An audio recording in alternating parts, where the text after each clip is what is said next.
এইবার মানে এই কয়দিন আমি হামের টিকা নিয়ে কথা বলতে চাই নাই, বিভিন্ন চ্যানেলে আমাকে আমন্ত্রণ জানানো হয়েছিল, আমি বলছিলাম এটা এতই কষ্টের বেদনা, আমি কথা বলতে পারবো না, আবেগতাড়িত হয়ে যাই। কিন্তু আজকে আমার কাছে 7-8 জন ফোন করেছে। আপনি কি জানেন? আপনার চ্যানেলের মাধ্যমে জানিয়ে দিতে চাই, তাদের হাম হয়েছে। ডাক্তার কি বলছে জানেন? পেটে পানি হয়েছে, তারপর ফুসফুসে পানি হয়েছে, অন্ডকোষে পানি আসে, মানে লেম এক্সকিউজ, হামের কথা তারা স্বীকার করেনি। তাই আমি ভেবেছি আজকে একটু শক্ত হতে হবে, কারণ মানুষ অধিক শোকে হয় কাতর, অধিক শোকে মানুষ পাথর হয়ে যায়। তো এখন আমাকে পাথর হয়ে গেলেও বলতে হবে কথাগুলো। আমি আজকে থেকে বলবো সময় পাওয়া মাত্রই হাম নিয়ে। সেলিব্রিটি পান আমি কথা বলতে পারি না। কালকে আমার একজন প্রশ্ন করেছে আমার গলা শুকে আসছিল, শিশুদের নিয়ে কথা বলতে কষ্ট হয়। কিন্তু আজকে আমি ক্ষুব্ধ, স্তম্ভিত, বিস্মিত, এবং এখন আমি শুধু ক্ষুব্ধ না, আমি এখন প্রতিরোধ করতে চাই এদের। আপনি বললেন না যেখানে দায়ীকে, প্রথম দায়ী হচ্ছে ডক্টর ইউনূসকে উদ্ধার করে। আমি এইভাবে কোনোদিন বলি না, আমি হলো মানবিক মানুষ, মানবতা পক্ষে, আমি ফাঁসির বিরুদ্ধে। এটা আবার বলে রাখি, আমি কিন্তু আগে বলতাম, লিখতাম, আমাকেও যদি কেউ খুন করে হত্যা করে ফেলে, তোমরা তাকে ফাঁসি দিবে না, কারণ আমি ফাঁসির বিরুদ্ধে। কারণ আমি মানবিক মানুষ, এটা আমি মনে করি মানুষের যে কোনো কেন মানুষকে হত্যা করার কোনো অধিকার আমার নাই। হত্যাও যেমন হত্যা, ফাঁসিকেও আমি হত্যা মনে করতাম। কিন্তু এখন দেখলাম যে এদের ফাঁসি দিতেই হবে, অন্তত হামের স্টিকার, মানে ওই জুলাই সন্ত্রাসের জন্য তাদের আপনি ফাঁসি দিয়ে না। আমি আবার বলছি, আমি ফাঁসির পক্ষে না, না, এই জুলাই সন্ত্রাসীদের আমি ফাঁসি দেওয়ার পক্ষে না। এখন গণমানুষ যদি কিছু করে সেটা আলাদা বিষয়, কিন্তু আইন আদালতে আমি ফাঁসি দেওয়ার পক্ষে না, কারণ আমি মানবতাবাদী মানুষ। কিন্তু এই হামের টিকার কারণে, না দেওয়ার কারণে যে শিশুরা মেরে গেছে, এদের একজনকেও ছাড়া হবে না। বাংলাদেশে গণ আদালত গঠন করবই। আমি সেই করি জুলাই সন্ত্রাসীদের, আমার তো প্রশ্নই আসে না, তাদের ফাঁসির জন্য লড়াই করবো কি করবো না সেটা আলাদা, কারণ আমি বলছি আমি মানবতাবাদী মানুষ। কিন্তু এই হামের কারণে যারা, এই হাম আর কি কারো হবে যারা মারা গেল, এদের পক্ষ থেকে আমি গণ আদালত গঠন করবই। ইউনূসকে ফাঁসিতে ঝোলাবই, নূরজাহানকে ফাঁসিতে ঝোলাবই, এই কারণে আমার ভাবির পোলাদের এই কারণে ফাঁসিতে ঝোলাবই। সেই সাথে 2জনকে বোনাস ঝোলাবো। একটা হলো আমার এক ভাবির পোলা, যিনি বলেছে হামের কথা নিয়ে কেন আলোচনা হয় সংসদে, সংসদে আলোচনা হবে ভাবির পোলার শাশুড়িদের হাদি, হাদি নিয়ে কথা হবে। আপনার ভাষায়, আপনার এখানে তো সেন্সর আছে তাই বললাম, শাশুড়িদের হাদি, হাদির আগে পিছিয়ে উপরে নিচে কিছু থাকলে সেগুলো নিয়ে কথা বলতে হবে। সেখানে হামের ঠিকানা বলা যাবে না, জুলাই সন্ত্রাসবাদ নিয়ে কথা বলতে হবে। তো এই ভাবির পোলাকে ঝোলাইতে হবে হামের। আবারও বলছি, জুলাই সন্ত্রাসের জন্য 32 নম্বর ভাঙার কারণে, পুলিশের উপর আগুন লাগানোর কারণে, থানা জানা করে তার ফাঁসি হোক বা না হোক, এই ভাবির পোলা যে কথা বলছে এই কারণে বোনাস হিসেবে একে। আর হলো ওই যে আরেকটা আছে না, কি যেন নাম, পেতিপাড়া উপদেষ্টা নাকি হয়েছে প্রতিমন্ত্রী জাহেদ, এই বদমাইশটা কি বলেছে, এই পেতিপাড়া অসরে ফাঁসিতে কই ঝোলাবেন, তো তেল চোরার মতো ঢিল দিলে হয়ে যাবে পাবলিকের হাতে। এরে এরা ফাঁসি দেওয়ার দড়ি তো কি এরে, এর যে পাটের সুতাতে নর্মাল পাতলা পাতলা দড়ি, চিকন দড়ি, পাতলা দড়ি হইলে হবে। যে ওটা হয়তো পোলা পানে বানায় না, কলার পাতলাতে দড়ি বানাতে দিলে হবে। তো একে দিতে বলেছে যে ইন্টেনশন ছিল না, 50,000-এর বেশি শিশু আক্রান্ত হয়ে গেছে, এটা তো এস্টিমেট। এরপরে কি হবে আমরা জানি না, মহামারী আকার ধারণ করেছে। আর যেভাবে এই মুহূর্তে সরকার যে বদমাইশিটা করতে স্বীকার করতেছে না। আপনি যদি আপনার প্রবলেম, আপনার সমস্যা, কোন ছাত্র যদি তার ভুলটা স্বীকার না করে, এই যে স্যার শিক্ষক, উনি শিক্ষক ছিলেন, তার কাছে যদি ছাত্র বলে স্যার এটা আমি পারি না, এটা না বললে তো আরো বিপদ। একদিকে গেল সে পারে না, সেটা স্বীকারও করবে না, শিখবেও না, স্বীকারও করবে না। সমস্যা যদি আপনি, বাংলাদেশ সরকার যদি এখন বলে মহামারী আমাদের সমস্যা, তাহলে কিন্তু সমাধান হবে। যে হ্যাঁ মহামারী সমস্যা, কে করেছে কে করেনি সেই প্রশ্ন পরে, আগে শিশুকে উদ্ধার করতে হবে। এই সরকারকেও প্রত্যেকটা জুলাই এই এই যে যারা যারা ছিল ব্লেজার খলিল সহ যারা এই আদম ব্যাপারীর উপদেষ্টা, সবগুলোকে ঝুলাইতে হবে। শিশু হত্যার ব্যাপারে এদেরকে ক্ষমা করা যাবে না। বাংলাদেশের মানুষ কিন্তু ক্ষমা করবে না, এটা আপনি নিশ্চিত থাকবেন। এই জন্য বললাম দায়ী কে কিনা জানে, কিন্তু দায়ী এরা সবাই স্পষ্ট। আপনি কেন টিকা দিলেন না, কেন টিকা কিনতে দিলেন না, অব্যবস্থাপনা কেন করলেন, বদমাইশি, টাকা তো ফান্ড তো ঠিকই ছিল।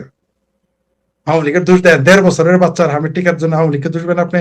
আচ্ছা, যাদের বয়স 3 বছরের উপরে মেনে নিলাম, কমরেড, আমার শ্রদ্ধেয় কমরেড মঈনুদ্দিন খান বাদলের ভাষায় বললাম, ধরে নিলাম 3 বছরের উপরে যারা মারা যাবে আওয়ামী লীগ দেয়। কিন্তু 3 বছরের নিচে যারা, 2.5 বছরের নিচে যারা, 2 বছরের নিচে যারা, 6 মাসের নিচে যারা, এর জন্য দায়ী কে? এর জন্য কি শেখ হাসিনা দায়ী? চিন্ময় কৃষ্ণ দাস জেলে, তার নামে ফাঁসির, সে নাকি আলিফের মেরে ফেলছে।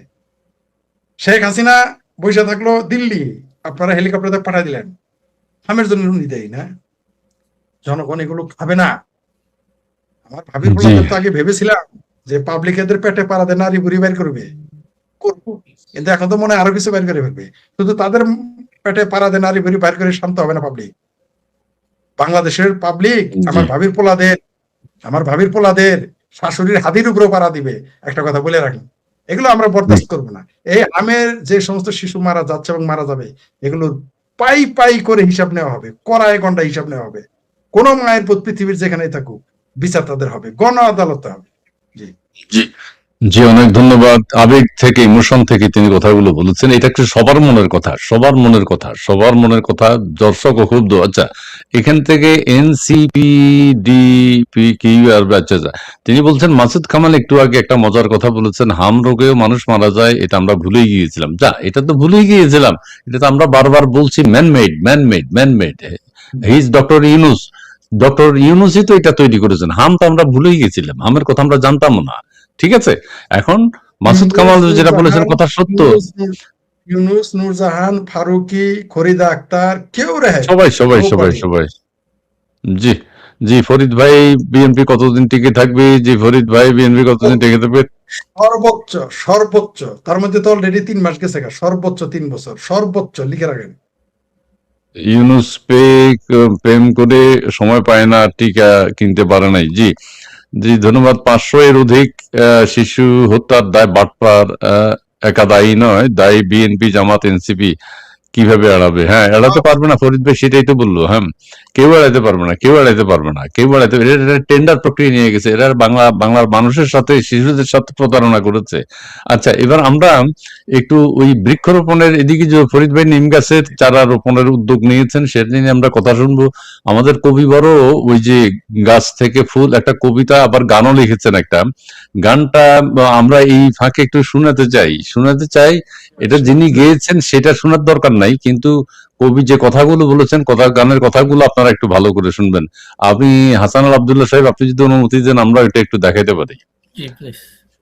জি জি জি জি, প্লিজ ফরিদ ভাই, আপনার বৃক্ষরোপণের আইটেমে যাব আমরা এখন। কথাগুলি শুনে খুব মানে খুবই খুবই মর্মাহত হয়ে গেছি। মানে এই বাচ্চাদের এটা আসলে করা যায় না, একেবারেই মেনে নেওয়া যায় না।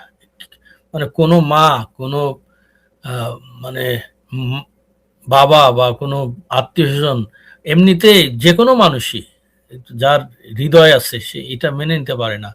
শেখ হাসিনা এত বড় একটি প্যান্ডেমিক ট্যাকল দিলেন এবং আমাদের ভ্যাকসিনেশন প্রক্রিয়া এত ভালো, আমি আগেও বলেছি, অথচ ভ্যাকসিনেশন অভাবে আমাদের দেশে শিশুরা মারা যাচ্ছে কল্পনাতীত।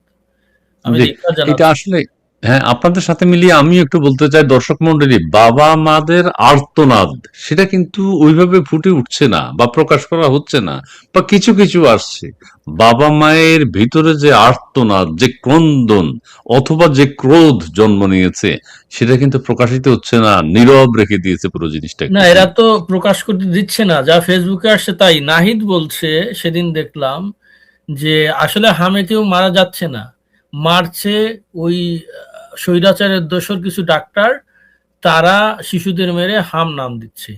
এদেরকে মানে কাঁচা লবণে চিবুলিও বোধহয় মানে এদের যে অপরাধ সেটা শেষ করা যাবে না, কোনো অবস্থাতে তার শাস্তি নির্দিষ্ট করা যাবে না। জি, অনেক ধন্যবাদ দর্শক। আমাদের আলোচকরা তাদের উদ্বেগ উৎকণ্ঠার কথা জানিয়েছেন, আপনারাও আপনাদের উদ্বেগ উৎকণ্ঠার কথা জানাচ্ছেন।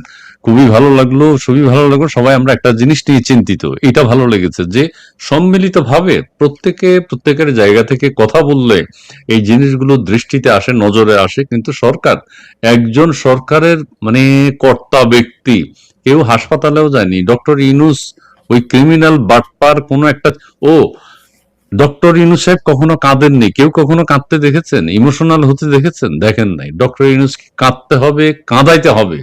শিশু হত্যার জন্য তাকে কাঁদাতে হবে, দেশকে ধ্বংস করার জন্য তাকে কাঁদাতে হবে, দেশ নিয়ে ষড়যন্ত্র করার জন্য তাকে কাঁদাতে হবে, দেশের স্বাধীনতা সার্বভৌমত্ব ধ্বংস করার জন্য তাকে কাঁদাতে হবে, কাঁদতে হবে।